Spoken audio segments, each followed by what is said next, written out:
Emily used to say she liked quiet men, men who didn't yell, men who didn't cheat, men who didn't make her cry. That's why she married me, or at least that's what I believed. But somewhere along the years, quiet turned into boring, calm became predictable, and stable became not enough. The shift was subtle at first. She stopped waiting for me at dinner, stopped talking to me at night, stopped telling me about her day. And the worst part? She didn't fight with me. She didn't complain. She just drifted. One night she came home from work glowing, hair done, lipstick bright, perfume too strong for a normal Tuesday. "You look nice," I said gently. She didn't even smile. "It's nothing," she said, brushing past me. But it wasn't nothing. Her phone kept lighting up. She kept smiling at it. She kept hiding it from me. Then, 3 words that changed everything. "You're too boring." She didn't yell it. She didn't cry. She said it like a fact, like she was diagnosing me. "I want more excitement," she said. "More passion, more life. I can't keep living like this, like we're 70. I laughed softly, thinking she was joking. She wasn't. That night she slept facing the wall. That was the beginning of the end, and I had no idea. The exciting life she wanted would break her far worse than she ever expected. 3 days after calling me boring, Emily started coming home late. Not suspicious late, guilty late. I didn't say anything. Maybe because I didn't want the truth. Maybe because I already knew it. One evening she walked in, laughing at something on her phone. She didn't even notice me sitting on the couch. "Good day?" I asked quietly. She froze, like she didn't expect me to still exist. "It was fine," she said quickly, putting her phone away. I watched her pretend to be normal, putting her purse down, changing clothes faster than usual, avoiding eye contact like eye contact was poison. Then it happened. Her phone vibrated again. She ignored it. It vibrated again. She turned it face down, but the name flashed for half a second before the screen dimmed. Jason, Jim. The guy she told me not to worry about. The guy who flirts with every married woman in the city. The guy who calls himself a life coach but doesn't have a job. So I asked softly, "Is he the excitement you wanted?" Emily's face changed, shock first, then anger, then guilt, then something worse. Defensiveness. "Don't be childish," she snapped. "He understands me. He actually talks to me. Something you don't do." "I talk to you," I whispered.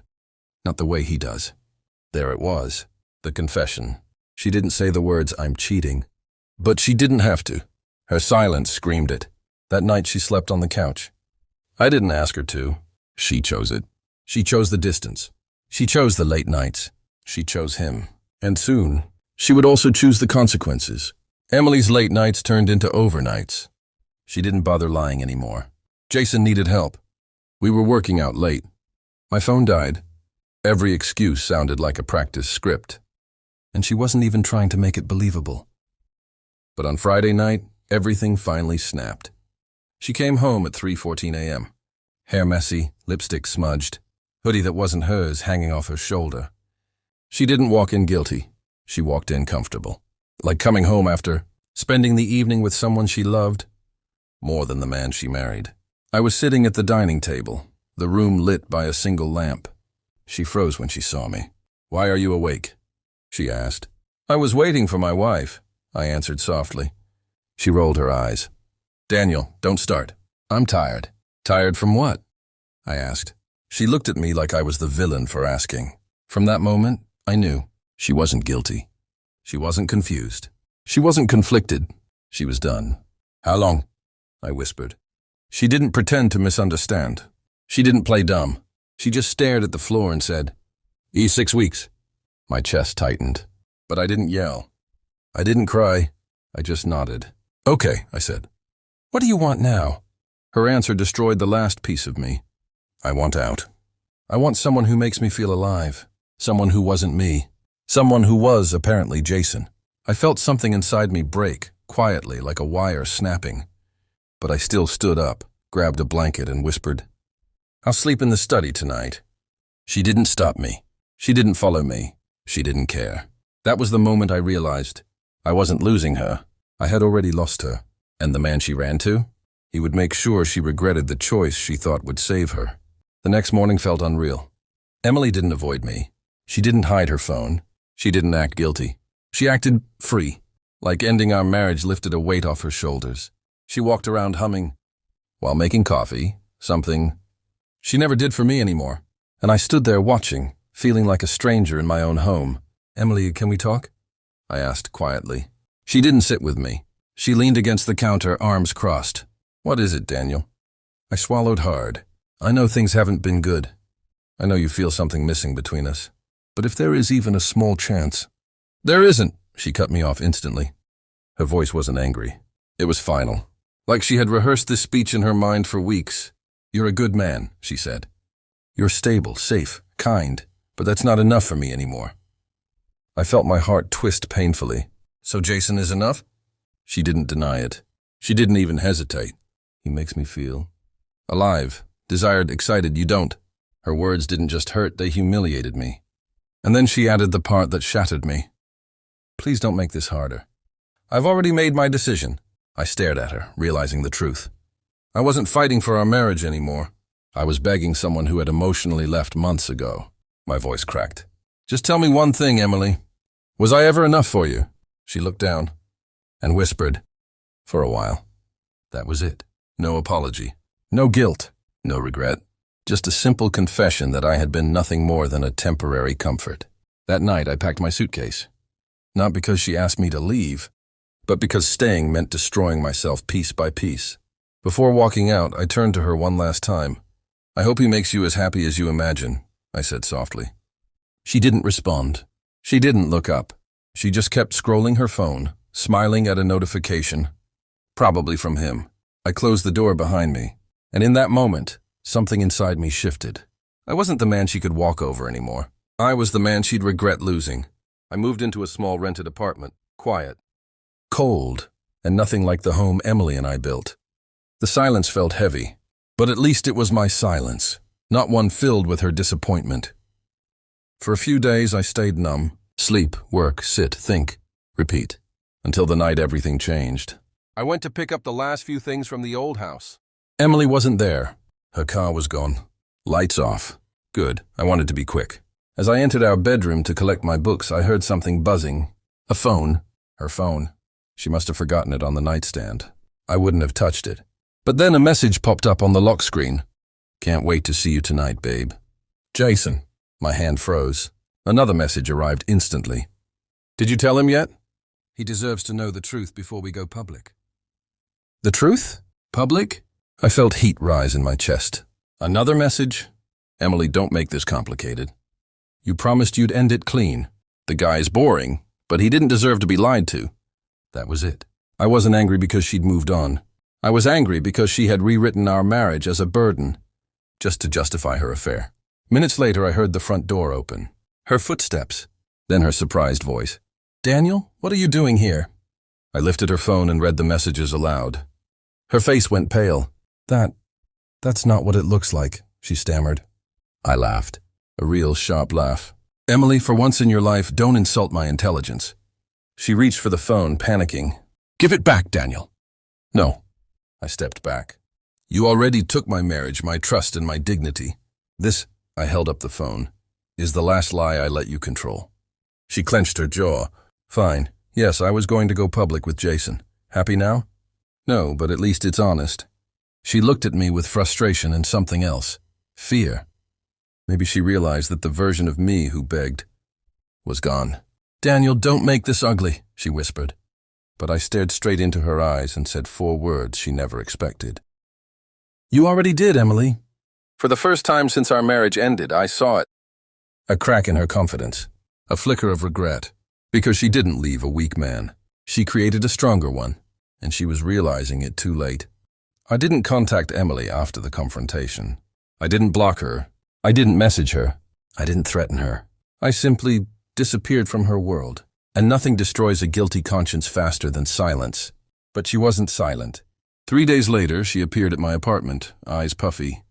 Makeup ruined, hair messy. She looked nothing like the new glamorous life she posted online. "Daniel, please open the door," she called, voice trembling. I took a deep breath and cracked it open. "What do you want?" She swallowed hard. "Jason, he's not who I thought he was." I raised an eyebrow. "Already?" She stepped back, hugging herself. He's controlling. Possessive. He doesn't like when I talk to my friends. He said I talk too much. Her voice broke. He said I should be grateful he even chose me. The compliments turning into commands. The affection turning into ownership. Classic pattern. I didn't say a word. She took a shaky breath. Daniel. He even told me to delete all the pictures from our marriage. He said I need to erase my past to be worthy of him. Her eyes finally met mine. Why didn't you ever talk to me like that? Why were you always patient? I almost laughed, because she once told me my patience was boring. But I kept my calm. I didn't own you, Emily. I loved you. She blinked, slowly, painfully. Daniel, I made a mistake. There it was. The sentence I knew would come someday. But not this soon. Not this broken. Her phone buzzed in her hand. Jason, the name lit up like a threat. She panicked and flipped it over, hiding the screen. He gets angry when I don't answer. He checks my location now. I think he followed me yesterday. She was shaking. Daniel, can I stay here for a bit? Just until he calms down. I looked at her. The woman who said I lacked passion. The woman who walked away because she wanted excitement. Well, she got it, just not the kind she expected. And now she wanted to come back to the quiet life she once called boring. You can sit inside for a few minutes, I said finally. But that's it. She nodded quickly, tears forming again. And for the first time, she entered my apartment, not as my wife, but as someone seeking refuge from the man she replaced me with. As she sat on the couch, trembling, I realized something. Her new life was falling apart, piece by piece, and she couldn't hide it anymore. Emily sat on my couch like someone who had just escaped a burning building. Hands shaking, eyes swollen, phone face down like it contained a monster inside. I didn't sit near her.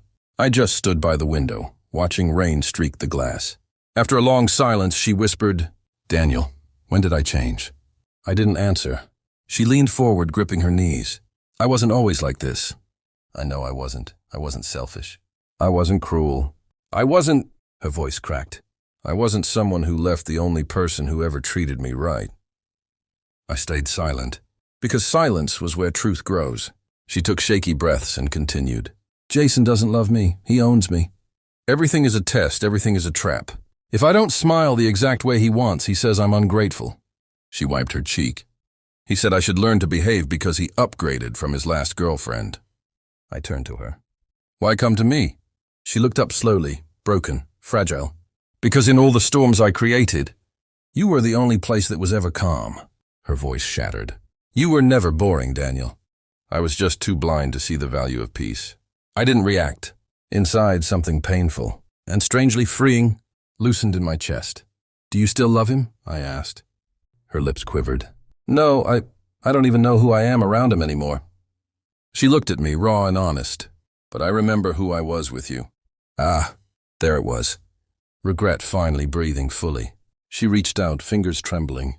Daniel, can we ever go back? I stepped back gently. No, Emily. Her face fell instantly, tears pooling. You broke something, I continued softly. Not just us, but the way I trusted you. She covered her mouth, sobbing silently. But, I added, that doesn't mean I want you hurt or unsafe. She lowered her hand, staring at me with wet, hopeful eyes. So, what now? You get your life back, I answered. You pick yourself up. You learn. You rise. But you don't get to use me as your safety net while pretending nothing happened. She nodded slowly, painfully, respectfully. I understand, she whispered. Then she stood, wiping her tears, clutching her phone like a bruise. At the door, she turned one last time. Daniel, thank you for being gentle even when you had every reason not to. I didn't respond. I just closed the door softly behind her. And for the first time since she left me, I felt free, not because she apologized, but because I finally let go of the person I used to be.